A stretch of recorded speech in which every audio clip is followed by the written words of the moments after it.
ঢাকার মিরপুরে একটি নিষ্পাপ মেয়ের নির্মম মৃত্যুর মাধ্যমে মানুষের মানবিক মূল্যবোধের চূড়ান্ত অবক্ষয়ের চূড়ান্ত প্রমাণ মিলেছে।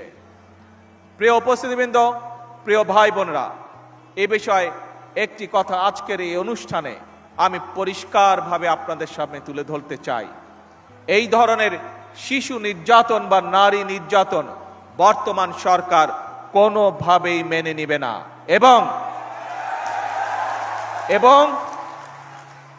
বর্তমান সরকার রামিসার এই হত্যাকারীর সর্বোচ্চ শাস্তি ইনশাল্লাহ আগামী 1 মাসের মধ্যে নিশ্চিত করবে এবং সেই সর্বোচ্চ শাস্তি হচ্ছে মৃত্যুদণ্ড,